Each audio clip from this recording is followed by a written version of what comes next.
Alright, magandang gabi po sa inyong lahat mga kababayan, Batang Maynila to it's. Nandito po tayo ngayon sa YouTube channel ni Ders TV. Kung hindi pa po nyo nababalitaan, ang YouTube channel ni Ders TV po ay na-demonetize. Hindi natin alam kung ano dahilan, kung bakit na-demonetize. Pero ang duda ni Ders TV, malamang siya ay napagkaisahan at na-report di umano ng kalaban ng TBJ. Yun yung duda ni Ders TV. Pero hindi po yan kumpirmado. Kaya eto mga kababayan, gusto kong ipakita sa inyo yung mga dahilan kung bakit nade-demonetize ang isang YouTube channel. Tingnan natin mga kababayan at kayo na rin po ang magusga kung tama ba na i-demonetize ang YouTube channel ni Ders TV kasi kayo po yung nakakapanood sa kanya madalas.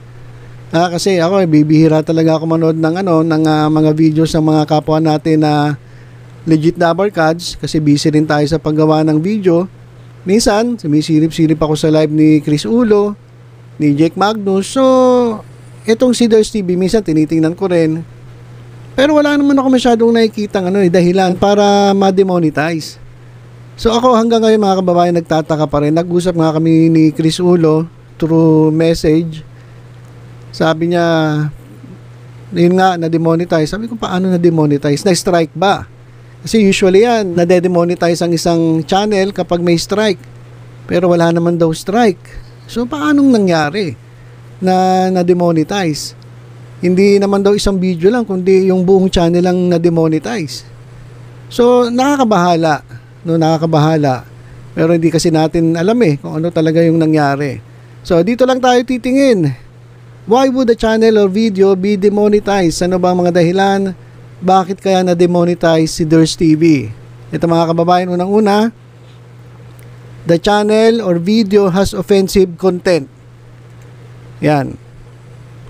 Kapag ang YouTube channel mo ay ginagamit mo sa harassment, cyberbullying, and hate speech na hindi tinotolerate ng YouTube, pwede nila itong i-demonetize.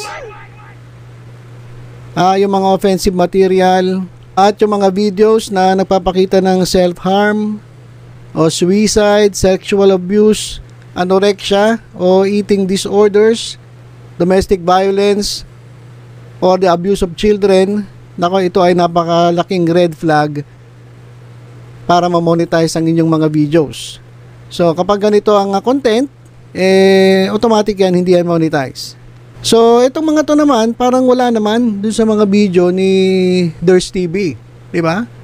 Wala naman siyang pinapakitang mga ganitong klaseng mga content. Kasi content natin, itbulaga Usually, halos lahat, ang content niya, itbulaga.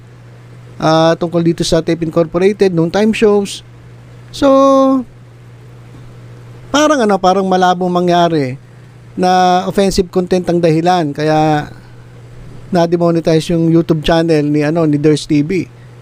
Hindi naman siguro siya nangaharas. Wala naman siguro siyang ginagawang cyberbullying. O wala naman siyang hate speech. Ang nakikita ko nga lang kay Ders TV, nagre-report siya ng mga nangyayari. Di ba? So, parang hindi ito ang dahilan kung bakit na demonetize ang kanyang channel. O ito, pangalawa, you miss the target, COPA demographic. Eto mga kababayan, etong sa YouTube channel natin, gagawin mo kapag nag-upload ka ng video, i-check mo kung eto bang video na to ay pwede sa bata o hindi pwede sa bata. Ako naka-default na ako na lahat ng i-upload kong video ay hindi para sa bata. Para hindi na ako magkamali kasi higpit sila Yan mga kababayan, sobrang higpit nila. Hindi ka pwede magkamali. Kasi kapag meron kang video na hindi talaga suitable para sa bata pero hindi mo na-check na hindi para sa bata, nako, yari ka. Sobrang nilang pinoprotektahan ang privacy ng mga bata. Yan Kapag na-miss mo yung COPA na yan, Children's Online Privacy Protection Act, talagang i-demonetize kanila. So para dun sa mga YouTube channel, check nyo agad, i-default nyo agad, ayusin nyo agad na lahat po nang i-upload yung video dapat ay hindi po suitable sa mga bata. Hindi para sa bata. Hindi dapat pwedeng panoorin ng mga bata. Alright?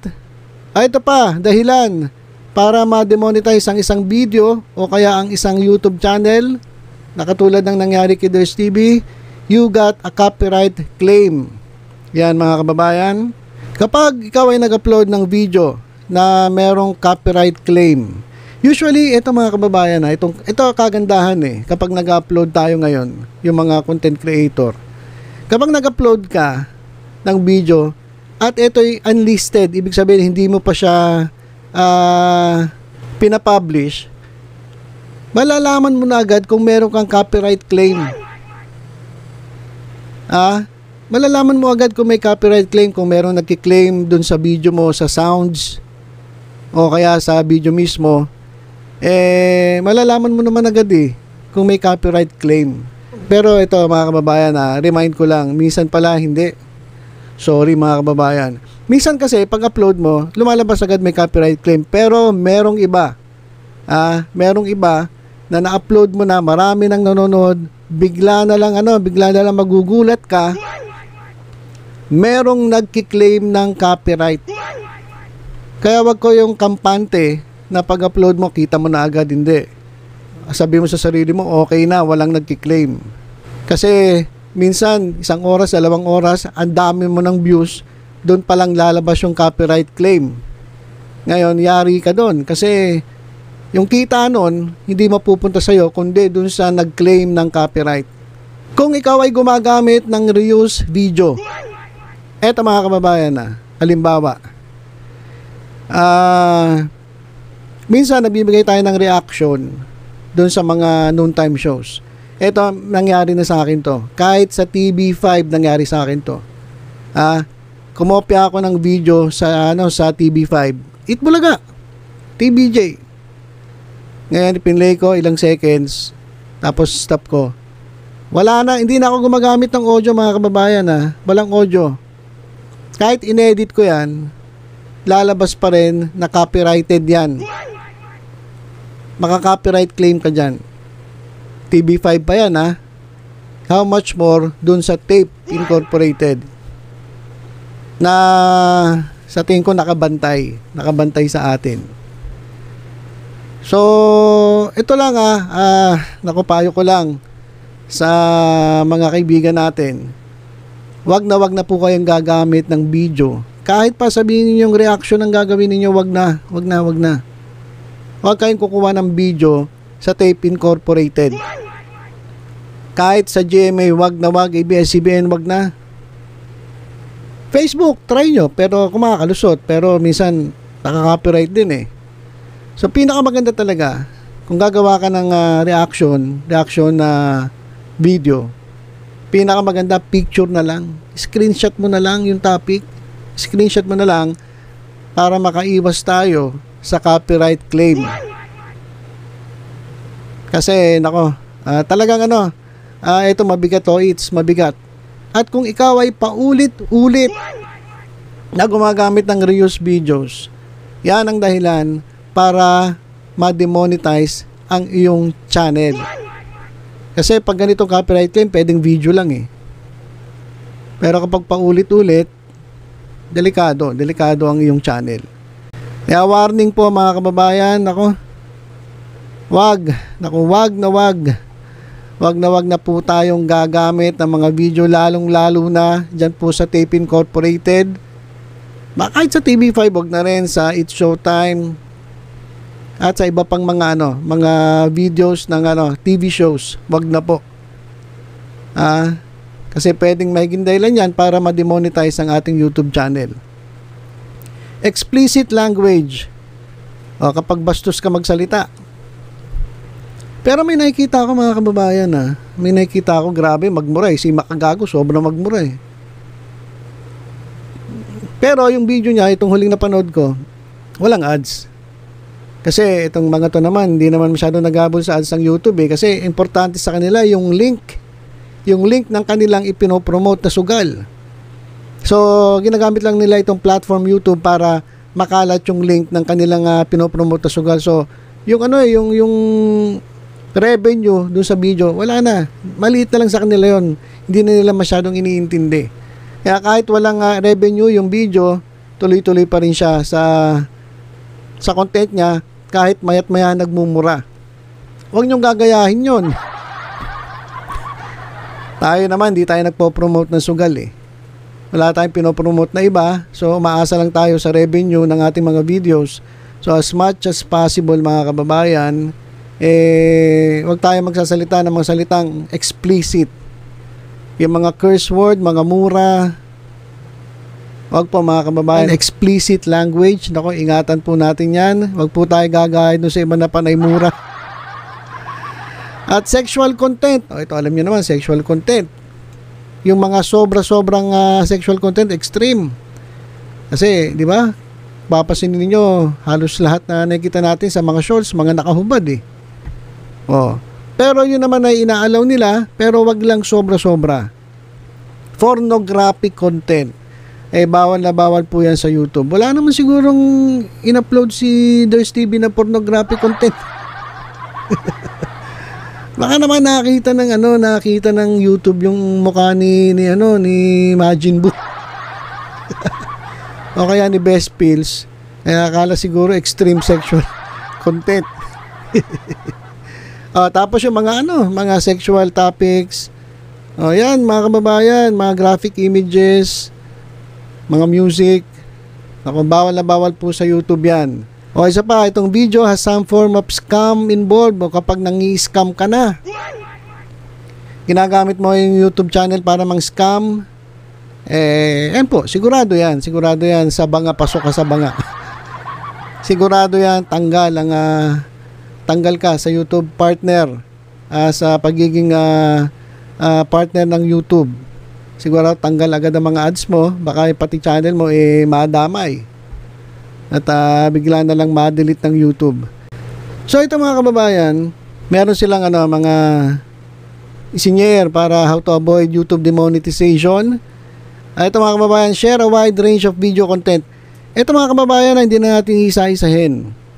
Babasahin na lang natin. Pero meron akong isang medyo pag-usapan natin kasi parang dito ko lang nakita malamang yung dahilan kung bakit na-demonetize si Ders TV. Ito mga kababayan, silipin natin. Alright. Dito, kasi nakikita ng AI, ng YouTube, yung video natin. So, avoid redundancy. Kasi minsan, di ba, yung picture na ginagamit ni Ders TV, baka yung pa rin yung nagagamit siya sa susunod yung video eh. Kasi hindi naman siya hindi naman siya, kumbaga katulad ng ginagawa namin, na ito, nagsasalita kami, meron kaming mukha dito na nakikita, pero sila, mga videos, mga pictures, sabi, baka na ulit-ulit na baka napapansin ng ito nga you should not flood your channel with identical clips. Wag yung paulit-ulit na clips. Dapat hindi ganon, dapat wide range of video content, pati audio files, bihira naman eh. Kaya sabi dito, ito nga maganda raw, mas maganda pa yung doing critical analysis based on fragments. Katulad dito, commentary. Katulad ng ginagawa natin, offers a new take on the event, viewpoint, or story in question if you are sharing a response video for instance. So yan mga kababayan, inaalaw ng YouTube yan, pero ingat ka rin dun sa may-ari ng video. Kaya sabi ko, wag na kayo kumuha ng video. Kung meron mga pictures, yan, ayun na lang. At yun lang, huwag pa ulit-ulit. So suggestion ko lang kay Ders TV, baka kaya mo naman, katulad ng ginagawa namin magpakita ka sa sa YouTube channel mo. Mas maganda. Mag-commentary ka kasi baka baka yan napapansin ng AI, baka identical clips na yung nakikita. So pwedeng may gindahilan to para ma-demonetize. So, bilang pagtatapos, ano raw ang gagawin kapag ang iyong YouTube channel ay na-demonetize? Get in touch with YouTube. Alam ko, na-email niya ata ang YouTube. So, yan, kausapin mo, baka pwede pang maayos yan at evaluate mo yung content mo. So, yun yung mga bagay na dapat nating malaman tungkol dito sa YouTube Partnership Program. Mahigpit po sila mga kababayan napakahigpit nila. Sayang naman yung pinaghirapan mo. Ito si Ders TV, 103,000 subscribers na, sayang. So ilang muna mga kababayan, tutok-tutok lang sa Batang Maynila to ay sa iba pang updates. Ingat po tayong lahat. God bless.